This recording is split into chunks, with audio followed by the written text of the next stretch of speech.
बिस्मिल्लाहिर्रहमानिर्रहीम। अस्सलाम वालेकुम डियर लिसनर्स। हमारे कानों तक पहुंचने वाली आवाज हमारे फ्यूचर का तयन करती है कि हम उस चीज के बारे में कैसा रिएक्ट करते हैं, कैसा रिस्पॉन्स करते हैं। एक मरतबा क्लास के अंदर टीचर ने एक क्वेश्चन बोर्ड के ऊपर लिखा और उसको हल करने की कोशिश की, लेकिन वो टीचर से भी वो वाला क्वेश्चन ना हो सका।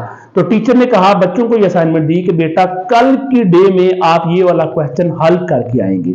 उसी दौरान एक बच्चा सो रहा था। अचानक जब उसकी आंख खुली तो उसने जो बोर्ड के ऊपर लिखा हुआ क्वेश्चन था उसको नोट कर लिया, लेकिन वो टीचर की उसने ये बात ना सुनी, ये वाला सिनेरियो ना देखा कि ये काम तो टीचर से भी नहीं हो सका।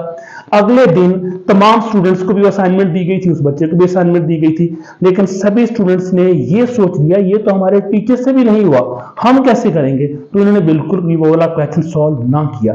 लेकिन वो वाला स्टूडेंट जो सो रहा था, जिसकी अचानक आंख खुली और उसने वो बोर्ड के ऊपर लिखा हुआ क्वेश्चन नोट कर लिया, उसको तो ये आइडिया नहीं था कि उसके टीचर से भी नहीं हुआ।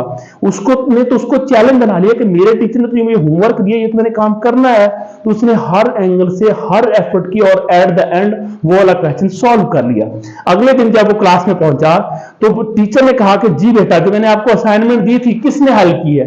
तो तमाम बच्चे टीचर की तरफ देखने लगे, लेकिन वो वाला बच्चा जो क्लास में सोया हुआ था उसने हाथ ऊपर किया, उसने कहा सर मैंने ये क्वेश्चन हल कर लिया है। तो बड़ा हैरान हुआ कि पूरी क्लास ने ये क्वेश्चन हल नहीं किया, और पूछा पूरी क्लास से कि आपने ये क्वेश्चन हल क्यों नहीं किया। तो उनका रिस्पॉन्स ये था कि सर हमने ये सोचा ये तो क्वेश्चन हमारे टीचर से नहीं हुआ, हमसे कैसे होगा।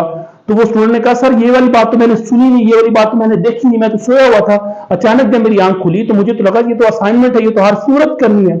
मैंने इसको चैलेंज बनाया और मैंने इसको हल कर लिया। तो लिहाजा इससे लर्निंग ये हुई कि अगर आपको यकीन है, अगर आप कमिटेड है, तो दुनिया की कोई भी डिफिकल्ट असाइनमेंट को हल कर सकते हैं। लेकिन अगर आप खुद से ही मान लें कि ये चीज पॉसिबल नहीं है तो फिर वो कभी भी पॉसिबल नहीं हो सकती। Thank you.